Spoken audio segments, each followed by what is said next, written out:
Hello साथियों, नमस्कार। आप सभी का बहुत बहुत स्वागत है।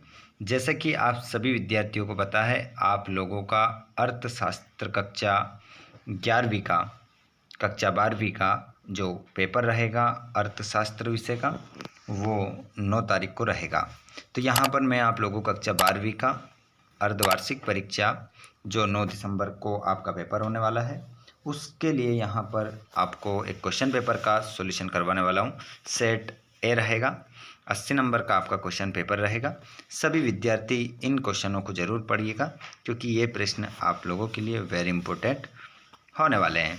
देखिए, सभी प्रश्न करना अनिवार्य है। समय आपको 3 घंटे मिलेगा। 80 नंबर का ये पेपर आपका होने वाला है। चलिए प्यारे बच्चों, देखिए, अगर आपको अच्छे मार्क्स प्राप्त करने हैं और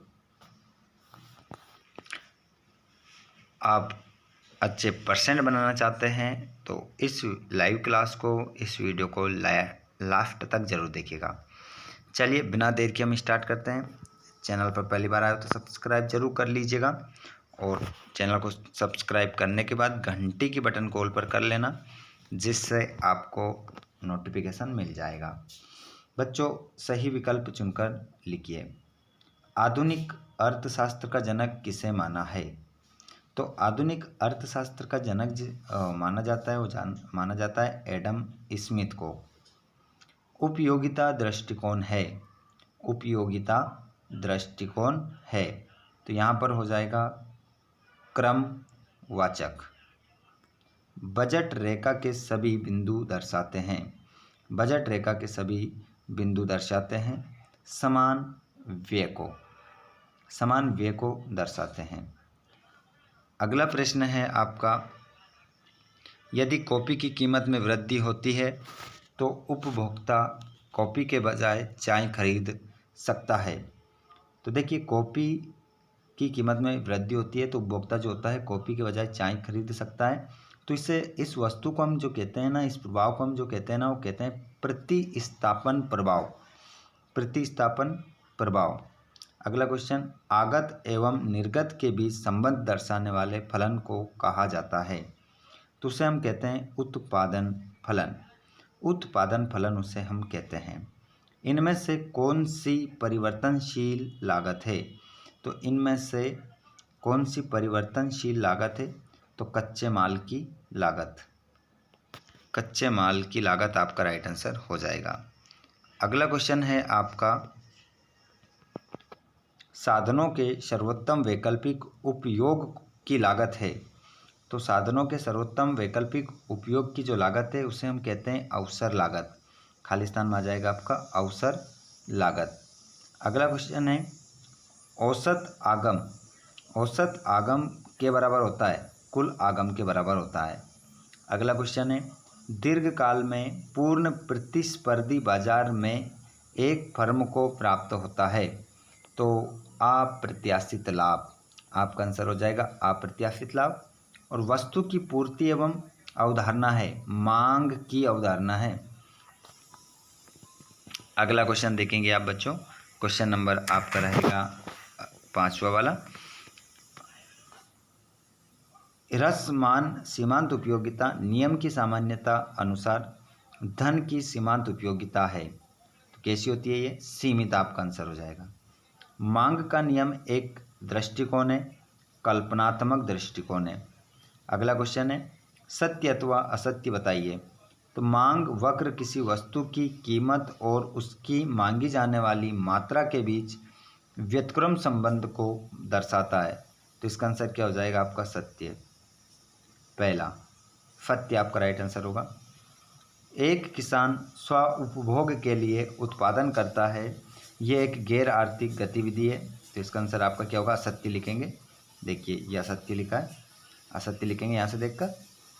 प्रश्न क्रमांक 3 है आपका, इसमें आप देखेंगे, थोड़ा जूम कर देता हूँ ताकि आपको स्पष्ट पढ़ने में आ जाए। देखिए, अल्पकाल वे समयावधि है जिसमें उत्पादन में परिवर्तन नहीं किया जा सकता। तो इसका आंसर भी आपका सत्य होगा। और निर्गत के शून्य स्तर पर स्थिर लागत शून्य नहीं होती, सत्य। साधनों के घटते प्रतिफल के कारण सीमांत लागत वक्र यू आकार का होता है। तो ये आंसर असत्य हो जाएगा आपका। यदि कुल आगम स्थिर है तो औसत आगम भी स्थिर होगा, तो इसका आंसर आपका सत्य हो जाएगा। जोड़ी यहाँ पर हम देखेंगे, जोड़ी में यहाँ पर आंसर आप सही देखेंगे तो उत्पादन की तकनीक की समस्या, क्या उत्पादन किया जाए? मांग में वृद्धि, अधिसामान्य लाभ, भवन का किराया, स्थिर लागत, कुल उत्पादन, परिवर्तनशील साधन, श्रम, मांग वक्र में दाहिनी और परिवहन, TRTC, तो इसको हम लाभ में कमी और उत्पादन लागत में वृद्धि, कुल उत्पादन का योग। आगे हम चलते हैं, एक शब्द एक वाक्य में उत्तर।